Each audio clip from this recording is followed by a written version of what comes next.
Hello my dear students, आप सभी का स्वागत है एनसीईआरटी की छोटी छोटी बातें सीरीज पर, जहां पर आपको मिलती है एनसीईआरटी की हर एक लाइन की detail explanation, previous year questions plus multiple choice questions के साथ। जी हाँ, अगर आप क्लास 11th में हैं, क्लास 12th में हैं या आप एक ड्रॉपर स्टूडेंट हैं जो नीट एग्जाम की प्रिपरेशन कर रहे हैं, तो आप बिल्कुल सही जगह पर आए हैं। जी हाँ, मैं हूँ सरला साहू और आप देख रहे हैं gate science Sarla YouTube channel. तो चलिए शुरू करते हैं हमारा आज का लेक्चर। आज हम पढ़ने जा रहे हैं class 11 biology chapter 13 plant growth and development, और आज का हमारा टॉपिक होगा ग्रोथ रेट, जिसके अंडर हम सब टॉपिक में पढ़ेंगे relative and absolute growth rate, and last में हम पढ़ेंगे कंडीशंस फॉर ग्रोथ। तो यहाँ पे किसके ग्रोथ की बात हो रही है? प्लांट ग्रोथ की बात हो रही है। ठीक है, लेक्चर शुरू करने से पहले ध्यान देने वाली बातें, आपके पास आपकी एनसीईआरटी होनी चाहिए। ठीक है, प्लस पेन एंड कॉपी होने चाहिए ताकि आप इंपॉर्टेंट पॉइंट्स को हाईलाइट कर सके, मार्क कर सके। सेकेंड, अगर आपको वीडियो स्लो लग रही होगी तो आप इसको 1.25x स्पीड में इंक्रीज करके देख सकते हैं। चलो स्टार्ट करते हैं। ग्रोथ रेट, ठीक है, तो ग्रोथ रेट क्या होता है? इंक्रीज्ड ग्रोथ पर यूनिट टाइम। तो कोई भी जो लिविंग ऑर्गेनिज्म होता है वो क्या करता है? ग्रोथ करता है। ठीक है, अब ग्रोथ कैसे करता है? फॉर एग्जाम्पल अगर ये लीफ है तो ये लीफ अभी क्या है? साइज में छोटी है। अब कुछ टाइम बाद जब आप देखेंगे तो ये लीफ जहाँ यहाँ पे क्या हो जाएगा? साइज में यहाँ पे इंक्रीज हो जाएगा। तो इसी को ही हम क्या कहते हैं? ग्रोथ कहते हैं। अब इस ग्रोथ को मेजर करने के लिए यहाँ पे क्या होता है? Growth rate. अब यहाँ पे हम क्या करते हैं? पर यूनिट टाइम में, ठीक है, एक पर्टिकुलर टाइम पे ये जो लिविंग ऑर्गेनिज्म है या फिर ये जो लीफ है इसमें कितना ग्रोथ हुआ। ठीक है, सो that is the growth rate. यहाँ तक बात समझ में आई? चलो, the increased growth per unit time is termed as growth rate. Thus, rate of growth can be expressed mathematically. तो ये जो rate of growth है इसको हम mathematically express कर सकते हैं.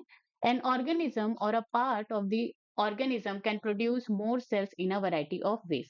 तो यहाँ पे कोई भी एक ऑर्गेनिज्म होता है या तो फिर पार्ट ऑफ ऑर्गेनिज्म में आप जो है यहाँ पे ऑर्गन को ले सकते हैं कोई भी। ठीक है, तो यहाँ पे चाहे वो ऑर्गेनिज्म हो या पार्ट ऑफ ऑर्गेनिज्म हो, ये बहुत सारे सेल्स को क्या करते हैं? यहाँ पे प्रोड्यूस करते हैं।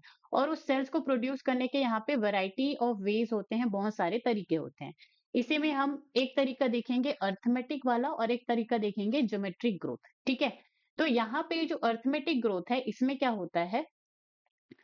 कोई एक यहाँ पे क्या है? सेल है। अब ये सेल जो है यहाँ पे माइटोसिस होगा यहाँ पे, ठीक है, सेल डिवीजन होगा, और यहाँ पे फिर आपका 2 डॉटर सेल्स यहाँ पे प्रोड्यूस होंगी। अब यहाँ पे दो में से 1 डॉटर सेल्स जो है क्या करती है? कंटिन्यू टू डिवाइड, मतलब कि इसमें जो है डिवीजन कैपेसिटी होता है। और जो सेकेंड डॉटर सेल है उसमें जो है ये अपना जो डिवाइडिंग कैपेसिटी है उसको वो क्या कर देती है? लूज कर देती है। वो जो है स्टॉप डिवाइडिंग। ठीक है, दिस सेल स्टॉप डिवाइडिंग, और ये क्या होती है? डिफरेंशिएट हो जाती है, मैच्योर हो जाती है किसी एक पर्टिकुलर फंक्शन को करने के लिए।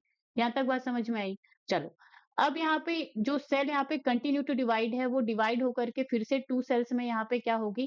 2 सेल्स यहाँ पे वो प्रोड्यूस करेगा। अब इस ये जो 2 डॉटर सेल्स हैं उसमें से भी एक सेल जो है एक सेल में जो है डिवीजन कैपेसिटी होगा, और जो अनदर सेल है उसमें डिवीजन कैपेसिटी नहीं होगा। वो फिर से वो किसी एक पर्टिकुलर फंक्शन को परफॉर्म करने के लिए डिफरेंशिएट हो जाएगी, मैच्योर हो जाएगी। ठीक है, सो that is the arithmetic growth. Arithmetic growth का आपको जो है इमेज दिया गया है यहीं पे नीचे में ही। तो जैसे यहाँ पे ये जो ब्लू सेल्स हैं, ठीक है, जो डार्क ब्लू है वो ऐसी सेल्स हैं जो डिवाइड कर सकती हैं, और जो लाइट ब्लू में है वो डिवाइड नहीं कर सकती। तो अर्थमेटिक जो ग्रोथ है यहाँ पे आप देखेंगे कि ये जो सेल्स हैं, ठीक है, तो जो 2 सेल्स यहाँ पे डिवाइड हुई, ठीक है, अब यहाँ से एक जो सेल है उसी में सिर्फ डिवीजन कैपेसिटी है, बाकी जो सेल्स हैं वो मैच्योर हो गई हैं किसी फंक्शन को परफॉर्म करने के लिए। तो इसी तरह से आपको पूरा जो है अर्थमेटिक ग्रोथ में सिर्फ एक ही सेल होगा जो डिवाइड कर रहा होगा, और बाकी सारे जो सेल्स होंगे वो क्या होंगे? मैच्योर हो गए होंगे, डिफरेंशिएट हो गए होंगे। ठीक है, अब हम यहाँ पे ज्योमेट्रिक ग्रोथ की बात करते हैं। अब ज्योमेट्रिक ग्रोथ में क्या होता है? अगेन यहाँ पे क्या है? एक सेल है, यहाँ पे जो है माइटोसिस सेल डिवीजन होगा, 2 डॉटर सेल्स यहाँ पे प्रोड्यूस होंगी। अब ये जो ज्योमेट्रिक ग्रोथ है इसमें both progeny continues to divide. तो यहाँ पे जो दोनों प्रोजेनी है, दोनों जो डॉटर सेल है वो कंटिन्यू टू डिवाइड, मतलब कि ये भी डिवाइड करेगी और ये वाला जो सेल है ये भी। अब इसमें से ये जो 4 सेल्स बने वो चारों के चारों क्या करेंगे? यहाँ पे डिवाइड करेंगे। ठीक है, यहाँ पे इमेज दिया गया है। अब जैसे यहाँ पे ये क्या है? 2 सेल्स है, तो 2 सेल्स यहाँ पे कितनी हुई? 4 टू 8। अब ये 8 है तो 8 सेल, 8 के 8 सेल क्या करेंगे? डिवाइड करेंगे, तो ये कितने हो जाएंगे? 16। ठीक है, 16 से 32, 32 से यहाँ पे क्या हो जाएगा 64। तो इस तरह से जो है ज्योमेट्रिक ग्रोथ जो है होती है। अब देखो यहाँ पे आपको ये जो फिगर 13.4 है, इसमें diagrammatic representation of A arithmetic and B geometric growth, तो ये चीज हमने यहाँ पे देखी ए एंड बी। अब यहाँ पे सी दिया गया है, stage is during embryo development showing geometric and arithmetic phases. तो जब यहाँ पे किसका डेवलपमेंट हो रहा होता है, एम्ब्रियो का। ठीक है, तो देखो सबसे पहले क्या होता है, यहाँ पे मेल एंड फीमेल गैमिट होता है, वो दोनों जो है यहाँ पे फर्टिलाइज करके यहाँ पे क्या बनाते हैं, जाइगोट। ठीक है, अब ये जाइगोट में सेल डिवीजन के बाद यहाँ पे क्या होता है, एम्ब्रियो, और फिर एम्ब्रियो से जो है आपका पूरा जो है बॉडी का जो है फॉर्मेशन होता है। अब देखो यहाँ पे क्या होता है, जब ये जाइगोट बनता है तो यहाँ पे जाइगोट के अंदर जो सेल डिवीजन स्टार्ट होती है, ठीक है, यहाँ पे जो सेल डिवीजन स्टार्ट होता है वो कैसा होता है, ज्योमेट्रिक फेज होता है। ठीक है, इसमें ज्योमेट्रिक फेज का मतलब, अगर एक सेल है, यहाँ पे क्या है, एक सेल है, तो एक सेल से दो सेल बनेगा, दो सेल से जो है फोर सेल, फोर से एट, एट से 16, 16 से 32। तो वो इस तरह से जो है आपका ग्रोथ होता है। तो स्टार्टिंग में जो है आपका ज्योमेट्रिक फेज रहेगा, ऑल सेल्स डिवाइड। फिर उसके बाद क्या होगा, यहाँ पे अर्थमेटिक फेज चालू होगा, जिसमें क्या होगा, अ, यहाँ पे जो कुछ ही सेल्स जो है वो कैपेबल ऑफ डिवीजन, कुछ सेल्स हैं जो सेल डिवीजन कर पाएंगी, और बाकी जो सेल्स हैं उनमें जो है सेल डिवीजन कैपेसिटी जो है वहां पे लूज हो जाएगी, और वो जो है मैच्योर हो जाएंगे, डिफरेंशिएट हो जाएंगे एक पर्टिकुलर फंक्शन को करने के लिए। ठीक है, चलो आगे बढ़ते हैं। The growth rate shows an increase that may be arithmetic और ज्योमेट्रिकल। तो यहाँ पे जो ग्रोथ रेट होता है, जो कि एक पर्टिकुलर ऑर्गेनिज्म जो है शो कर रहा है, तो वो जो है अर्थमेटिक भी हो सकता है और ज्योमेट्रिकल भी हो सकता है। In arithmetic growth following mitotic cell division, only one daughter cell continues to divide while the other differentiate and matures. तो ये चीज हमने देखी। Now, the simplest expression of arithmetic growth is exemplified by root elongation at a constant rate. तो यहाँ पे example दिया गया है अर्थमेटिक ग्रोथ में किसका, root elongation at a constant rate. ठीक है, तो यहाँ पे जो रूट में जो है डिफरेंट डिफरेंट हम जोन पढ़ते हैं, मैच्योरेशन जोन, इलोंगेशन जोन, फिर उसके बाद हम वहाँ पे क्या पढ़ते हैं, मैच्योरेशन जोन। ठीक है, तो यहाँ पे जो इलोंगेशन जोन है, तो वहां पे जो है आपका अर्थमेटिक ग्रोथ जो है वहां पे होता है। Okay, look at figure 13.5 on plotting the length of the original organ, not original, against time, a linear curve is obtained. Mathematically, it is expressed as। तो देखो यहाँ पे ये जो अर्थमेटिक ग्रोथ है उसको आप मैथमेटिकली इस तरह से आप क्या करेंगे, यहाँ पे L T is equal to L naught plus R T. ठीक है, इस तरह से आप इसको एक्सप्रेस करेंगे। This is the very very important formula. ये जो एक्सप्रेशन है वो आपको डायरेक्ट जो है एग्जाम में पूछा जा सकता है। अब यहाँ पे ये जो एल टी है ये क्या है, length at time T, and L zero क्या है, यहाँ पे एल जीरो या L naught length at time zero. ठीक है, और आर यहाँ पे क्या है, ग्रोथ रेट या फिर इलोंगेशन पर यूनिट टाइम।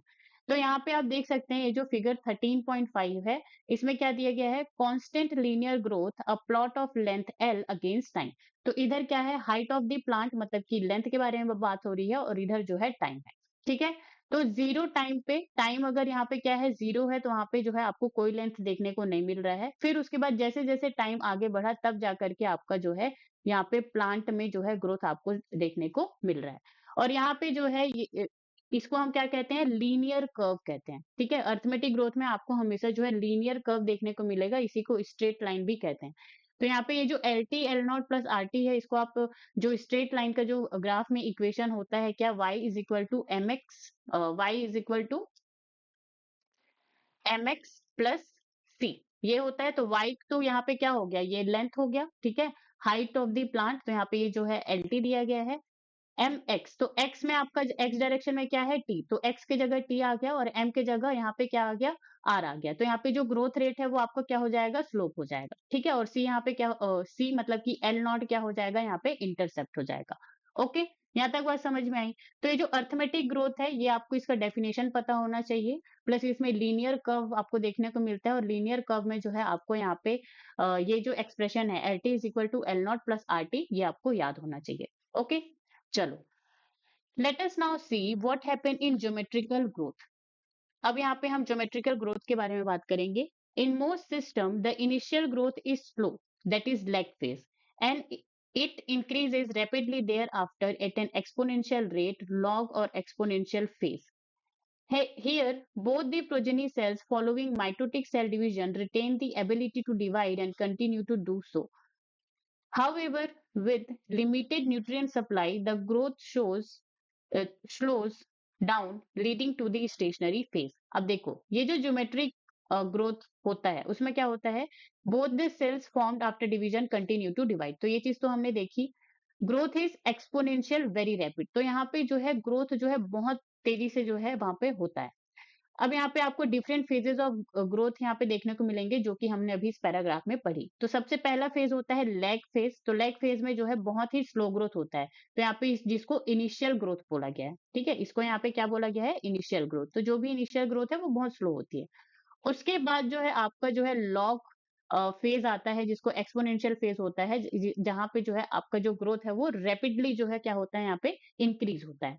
ओके, अब यहाँ पे फिर नेक्स्ट फेज आता है stationary phase. Growth slows due to the limited nutrient और स्पेस। तो स्टेशनरी फेज में क्या होता है कि वहां पे जो है आपका जो न्यूट्रिएंट है और स्पेस है वो हमेशा लिमिटेड अमाउंट में होता है। अब लिमिटेड अमाउंट में है तो वहां पे जो है ग्रोथ भी आपका क्या हो जाएगा, रुक जाएगा, ठीक है। तो इसीलिए यहाँ पे स्टेशनरी फेज आता है। If we plot the parameter of growth against time, we get a typical sigmoid और S curve। तो यहाँ पे अगर आप क्या करेंगे, यहाँ पे साइज और वेट ऑफ द ऑर्गन, ठीक है, और यहाँ पे टाइम, इन दोनों को अगर आप यहाँ पे क्या करोगे, ग्राफ में प्लॉट करोगे, तो आपको यहाँ पे सिग्मॉइड कर्व आपको देखने को मिलेगा। कौन सा curve, sigmoid curve, that is important point. Okay, the sigmoid curve is a characteristic of living organism growing in a natural environment। तो जो भी कोई यहाँ पे ऑर्गेनिज्म होता है किसमें, नेचुरल इन्वायरमेंट में, कोई भी लिविंग ऑर्गेनिज्म है नेचुरल इन्वायरमेंट में, तो उसका जो है यहाँ पे जो है सिग्मॉइड कर्व ही बनता है, ठीक है, ग्रोथ एंड अगेंस्ट टाइम के अगर आप ग्राफ प्लॉट करें तो। It is a typical for all cells, tissues and organs of plant. और ये जो है कॉमन है किसके लिए, जितने भी सेल्स हैं, टिश्यूज हैं और ऑर्गन्स ऑफ प्लांट है उसमें। तो अगर आपको पूछा जाए कि यहाँ पे ये जो प्लांट है उसका जो ग्रोथ रेट की अगर हम ग्राफ के बारे में बात करें तो वो आपको कौन सा मिलेगा, तो उसमें जो है ज्योमेट्रिक ग्रोथ होगा। और अगर वहां पे ज्योमेट्रिक ग्रोथ हो रही है, इसका मतलब वहां पे सिग्मॉइड कर्व आपको देखने को मिलेगा। Can you think of more similar example, what kind of a curve can you expect in a tree showing seasonal activities. ठीक है, तो यहाँ पे आपको पूछा जा रहा है कि आप जो है सिमिलर एग्जाम्पल और सोच सकते हैं क्या, और जो ट्री है जो यहाँ पे सीजनल एक्टिविटीज जो है शो करता है, उसमें जो है ये जो ग्रोथ है उसका कौन सा कर्व आएगा। ओके, आगे बढ़ते हैं। The exponential growth can be expressed as, तो यहाँ पे जो एक्सपोनेंशियल ग्रोथ है उसको W1 = W0, ठीक है, E to the power R/T, इस तरह से इसको क्या किया गया है, रिप्रेजेंट किया गया है। तो यहाँ पे W1 या फिर WL आप इसको कह सकते हैं। फाइनल साइज जैसे कि वेट हो गया, हाइट हो गया, नंबर हो गया। W0 is initial size at the beginning of the period, तो सबसे स्टार्टिंग में जो है कितना उसका साइज है या नहीं है, तो that is the W0। Okay, R = growth rate and T = time of growth, और E क्या है यहाँ पे, base of natural logarithm. Okay, here R is the relative growth rate. अब यहाँ पे ये जो R है वो क्या है, रिलेटिव ग्रोथ रेट है, and is also the measure of the ability to the plant to produce new plant material.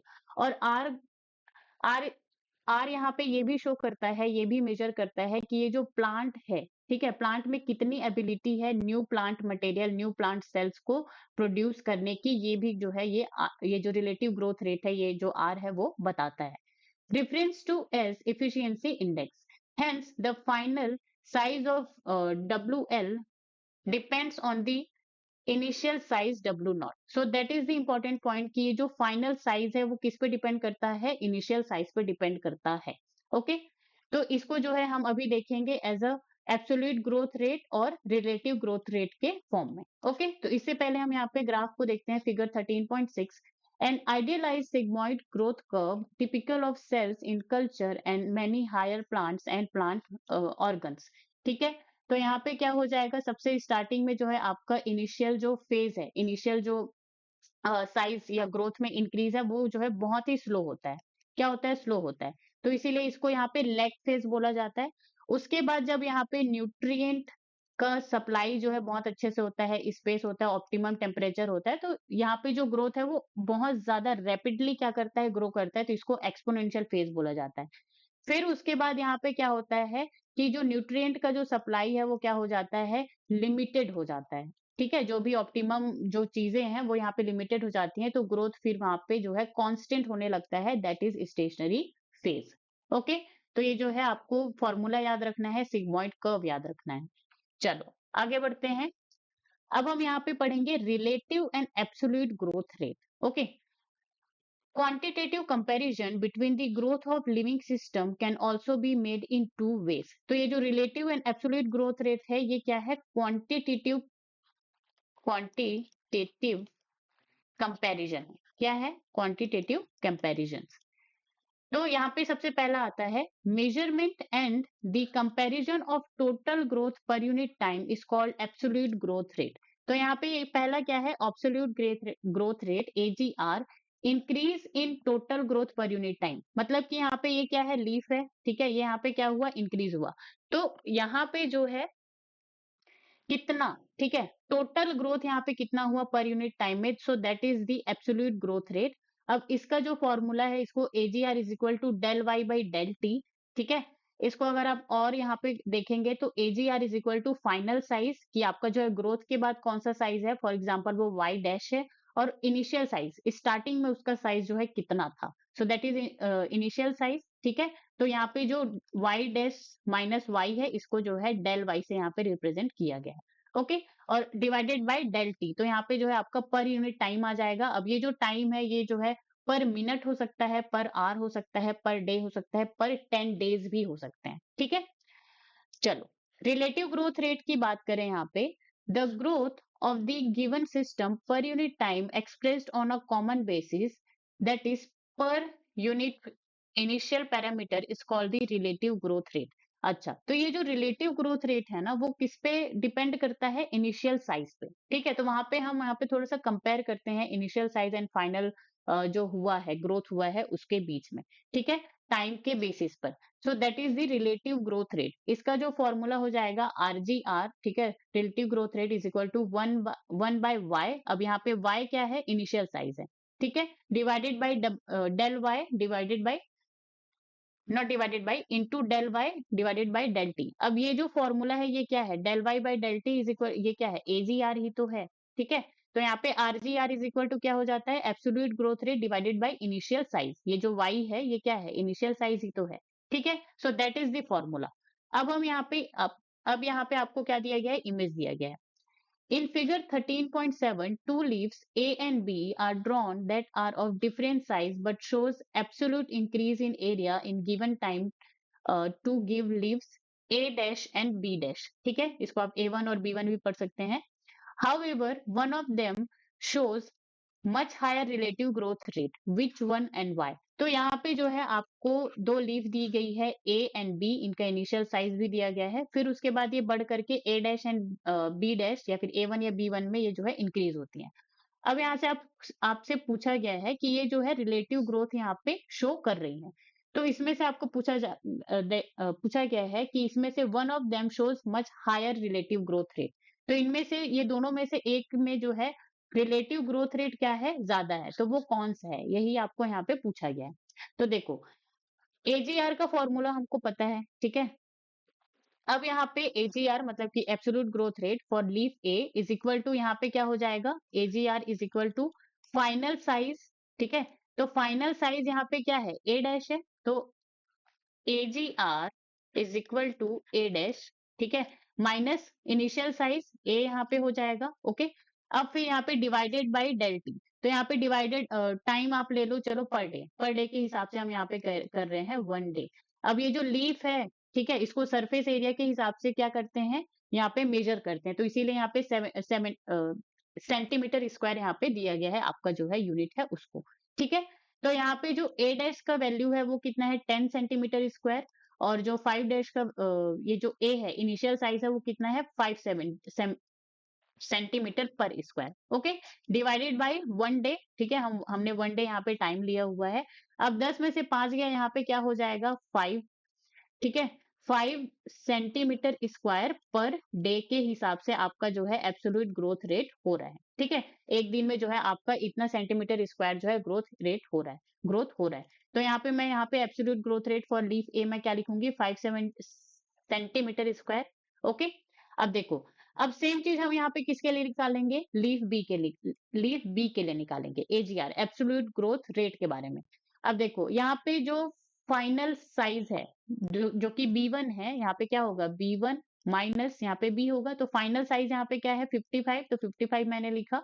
और जो इनिशियल साइज है वो क्या है 50 सेंटीमीटर स्क्वायर, तो यहाँ पे 50 हो गया, टाइम हमने 1 डे का लिया हुआ है। ठीक है, अब यहाँ पे भी कितना हो जाएगा, इसका एजीआर जो है एब्सोल्यूट ग्रोथ रेट जो है लीफ बी का, तो यहाँ पे भी ये क्या हो जाएगा 5 सेंटीमीटर स्क्वायर पर डे हो जाएगा। ठीक है, कितना हो जाएगा 5 सेंटीमीटर स्क्वायर पर डे। तो यहाँ पे जो ए लीफ है और जो बी लीफ है, दोनों का एब्सोल्यूट ग्रोथ रेट कितना आया 5 centimetre square per day. Okay, अब यहाँ पे हम दोनों लीफ का क्या निकालेंगे, रिलेटिव ग्रोथ रेट। तो यहाँ पे ये जो रिलेटिव ग्रोथ रेट है तो वो क्या हो जाएगा, AGR divided by initial size. ठीक है, तो यहाँ पे क्या हो जाएगा, एजीआर कितना दिया गया है आपको, तो यहाँ पे फॉर लीफ ए कितना है, यहाँ पे 5 है। ठीक है, एजीआर कितना है 5, और यहाँ पे जो है इनिशियल साइज कितना है 5, तो यहाँ पे लीफ ए के लिए जो रिलेटिव ग्रोथ रेट है वो कितना आया 1 आया। ओके, और यहाँ पे अगर हम बात करें तो यहाँ पे जो है RGR is equal to RGR divided by जो इनिशियल साइज है वो। ठीक है, तो यहाँ पे जो एजीआर है वो कितना आया है, यहाँ पे भी 5 आया है। ठीक है, यहाँ पे भी कितना आया 5, और यहाँ पे कितना आया है 50। तो इसको जब आप क्या करोगे, डिवाइड करोगे 5/50, तो यहाँ पे आपका कितना आ जाएगा 1/10, इसका मतलब ये कितना हो जाएगा 0.1। ओके, तो आप यहाँ पे देख सकते हो कि यहाँ पे ये जो दोनों लीफ है, जो छोटी लीफ है और जो बड़ी लीफ है, दोनों का एब्सोल्यूट ग्रोथ रेट तो क्या आया, इक्वल आया।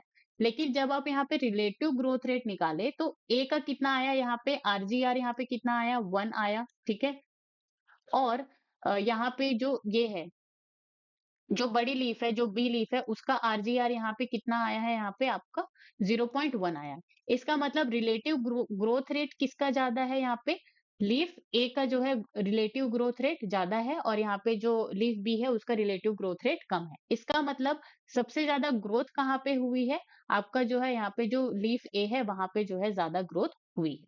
ठीक है, यहाँ तक बात समझ में आई। चलो आगे बढ़ते हैं। अब यहाँ पे आपके लिए क्वेश्चन है, a leaf increases its area from 5 centimetre square to 15 centimetre square in 10 days. तो इसमें जो है आपको 15 क्या हो जाएगा फाइनल साइज, और 5 क्या हो जाएगा इनिशियल साइज, और टाइम यहाँ पे डेल्टी यहाँ पे कितना हो जाएगा 10 डेज का हो जाएगा। तो इस तरह से आपको सॉल्व करना है। Okay, second question, a root length increase from 2 centimetre to 4 centimetre in 4 days. तो यहाँ पे जो है 4 सेंटीमीटर फाइनल साइज हो जाएगा, 2 सेंटीमीटर इनिशियल साइज हो जाएगा। ओके, और टाइम यहाँ पे 4 डेज का दिया हुआ है, तो आपको यहाँ पे एजीआर एंड आरजीआर क्या करना है, कैलकुलेट करना है। ओके, चलो आगे बढ़ते हैं। Conditions for growth, why do you not try to write down what you think are necessary conditions for growth. ठीक है, तो आपको बोला जा रहा है कि आप सोचिए और लिखिए कि यहाँ पे ग्रोथ के लिए नेसेसरी कंडीशंस क्या हो सकती हैं। ओके, दिस लिस्ट में have water, oxygen and nutrients as very essential elements for growth. और ये जो लिस्ट होगा जिसमें आप क्या क्या लिखोगे, आप वाटर लिखोगे, ऑक्सीजन लिखोगे, न्यूट्रिएंट्स लिखोगे, ओके, और कुछ एसेंशियल एलिमेंट्स लिखोगे ग्रोथ के लिए। The plant cells grow in size by cell enlargement which in turn requires water. तो यहाँ पे जो प्लांट सेल्स होती हैं उनमें जो ग्रोथ होता है, ठीक है, तो वो सेल इनलार्जमेंट के थ्रू होता है। जैसे ये सेल है तो इसमें जो है सेल इनलार्जमेंट, तो ये क्या हो गया, इनलार्जमेंट हो गया सेल में। ठीक है, तो जिसके लिए इनको वाटर का क्या होता है, रिक्वायरमेंट होता है H2O का। Turgidity of cells helps in extension growth. तो यहाँ पे जो टर्जिडिटी होता है, अब टर्जिडिटी क्या होता है, देखो मैं आपको यहाँ पे सिंपल से एग्जांपल देके समझाती हूँ। जैसे आपने किसी प्लांट को बहुत दिनों से पानी नहीं दिया है, तो उसकी जो लीफ होती है वो इस तरह से हो जाती है। ठीक है, और जैसे ही आप उनको पानी देते हो तो उसकी लीफ जो है फिर से इस तरह से बढ़िया परफेक्ट लीफ आपको देखने को मिलती है। तो ये किसकी वजह से होता है, ये टर्गर प्रेशर के कारण होता है, और इसी को हम कहते हैं टर्जिडिटी ऑफ सेल। तो यहाँ पे क्या होता है, एक्सटेंशन हुआ। ठीक है, ये जो लीफ सेल्स थी तो यहाँ पे जो है H2O यहाँ पे एब्जॉर्ब हुआ।